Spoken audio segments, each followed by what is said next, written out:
Hello and welcome back to Mr. Caro Plays FM24. Now today we're going to look at different tips in signing players, more specifically those players who perhaps are harder to get or have certain wage demands which we can't naturally meet.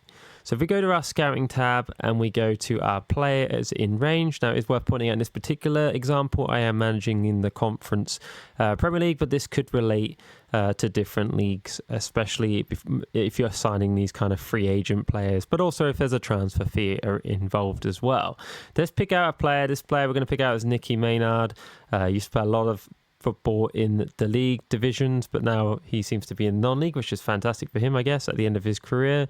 So if we ask about player availability, we're going to see what wages we can drop down. So we can see that he at this point is wanting 625. We're going to maybe between 850. So if we can test that, we can sometimes bring that wage down, in this case to 550. I am just picking out random examples of players. I don't know if this player is going to be any good for my team. Obviously, you'd want to do a bit more check if you were doing that, but for this example, we're just looking at players themselves. So we're going to approach to sign that player. One of the things to look out here is what the playing time is. In this particular case, it's emergency backup. Like I say, we're not scouting this player specifically. We're just using a player as an example. If he, for example, said important player over here, you could try and drop that down to maybe squad player, and that will help you kind of, decrease the wages on demand, if that makes sense. That's a good thing to do. So if we negotiate that contract here, you'll notice that he is asking for a signing on fee and an agent fee.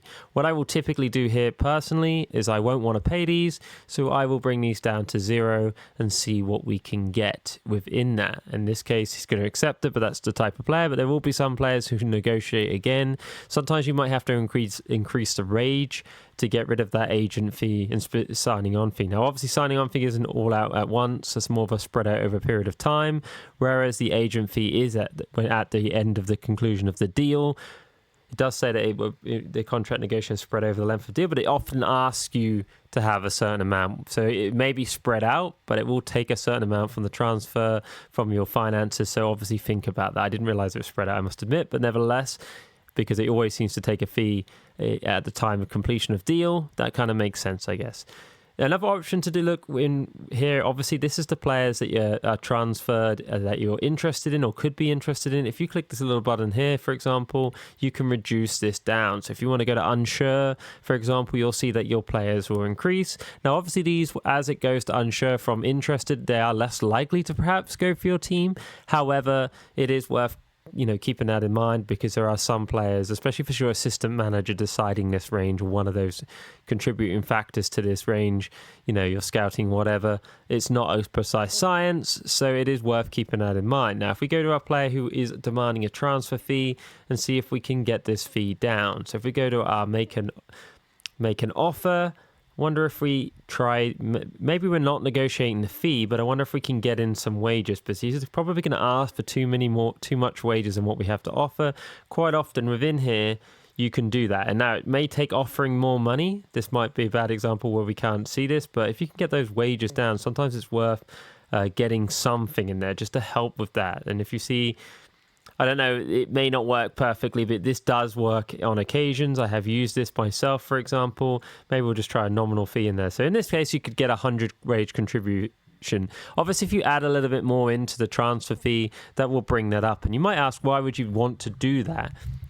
If you're offering a transfer fee all at once, maybe you got some money for your player, you just sold or whatever, then you can afford to put a gamble that on a player, I would say, and to get get the wages contribution will help in regards to keeping that wage budget down, right? If another club is contributing for that contract, you can keep that wage budget down. That is certainly something that is worth considering, and definitely a help to getting those players signed. I use it all the time. It's a good technique in there, okay? Another thing you can do, I'm just going to cancel that out, is go straight to our new search, and we're wanting to see maybe what players are on amateur deals, for example. Sometimes, in this case, it's not bringing any, or expired deals even. Sorry, let's try expired.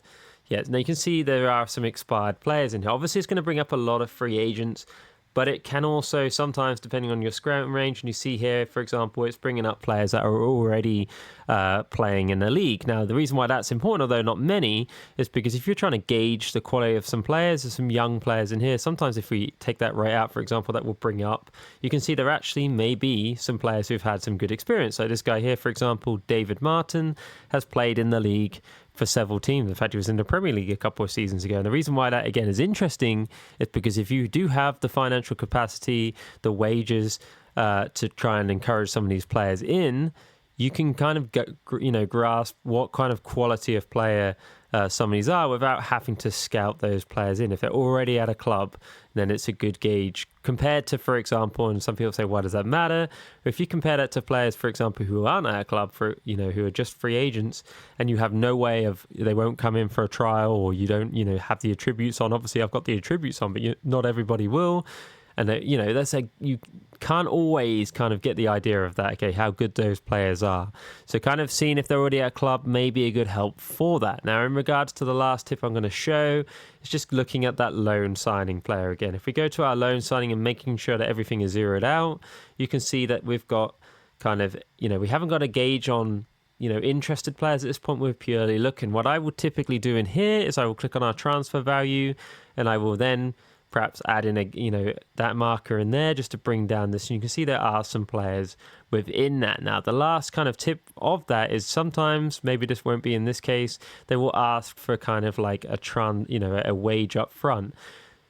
That's not, if you can't meet that, obviously that's kind of dead end at that point. However, if you can meet that, then look down to agreed playing time. Sometimes they'll ask for important in there. What I would always recommend is you see how low you can get that to get them agree to it. The reason why is because if you've got an important player and you don't play that player, not only are they going to bring back that loan signing, they're going to cancel that loan deal, but it could also affect you in regards to getting loan players from this team in the future. So my tip would be, one, to try and get that down the agreed playing time so that benefits you as a club, but also be careful where you're assigning these players and why you're assigning these players. If it is just a player to bulk out your squad, I would perhaps not be drawn into that too much, because it could and will work against you if you don't use that player. Now, if you like this video, please give a like and subscribe, hit the notification button for more videos. Thank you and goodbye.